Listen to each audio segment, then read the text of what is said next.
So has Joshua shown enough in his last 2 fights? Well, here's the first thing. He's been back in the ring. He's been active. He's been in camp. He's had his mind focused on fighting as opposed to his mind focused on fights that might happen. Very big difference between those two things, okay? Against Franklin, he didn't look great, but it was clear he was trying things. He was trying to work on things. He was working on stuff he'd been using in the gym with his coach, Derek James. So it wasn't a vintage performance. Of course it wasn't. It wasn't Klitschko against Joshua 2. It was Joshua against Big Franklin.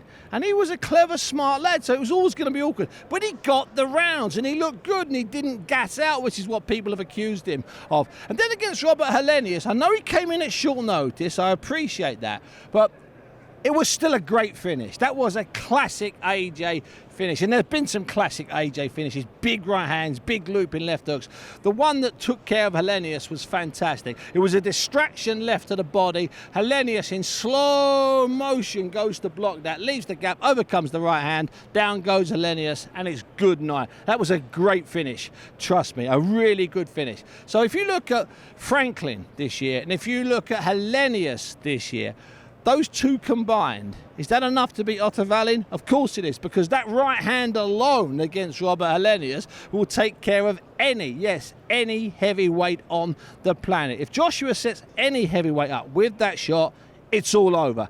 It's finished. And he showed some things, I think, in the first fight this year, the Jefferson fight, where he showed his tank was working. He showed he was working on pacing himself in rounds. That was a brilliant fight. That's the type of fight the heavyweights in the 70s and 80s, and I don't live in the past, heavyweights from the 70s and 80s, those are the type of fights they had behind closed doors with really good fighters who they threw a few quid at. Muhammad Ali had unbelievable 10-round wars, 12-round wars with good contenders who got 3 and 4 and 5, sometimes $10,000 for training like that. So AJ this year, his 2 fights combined, do they add up to enough to beat Otto Wallin? Absolutely they do. Malik Scott has tried very hard to make Deontay Wilder a smarter fighter, a thinking fighter, but at the same time not take away his natural asset, that lethal right hand and the occasional big looping left, but it's the right hand he's pulled out and he's knocked people out with. And what's amazing, it's such a natural shot, he doesn't even need to get full leverage on it. I don't want to I don't want to start doing full on analysis, but he manages to find power in that shot by only moving it 9 inches, 10 inches, 12 inches, and only just slightly moving his shoulder. Whereas most heavyweights, they'll throw a big right hand, it will start here, in fact it will start in their toes, it will come up through the legs, through the hip, the waist will turn, the right hand will go, and it will go off there somewhere. No, not him. Deontay Wilder can have his 2 feet together on the ropes, which is an absolute no for any fighter, and he can whip a shot in from nowhere and you're gone. So it's not that he can take you out with one punch, he can take you out with any punch that he throws with that little bit of whip on it.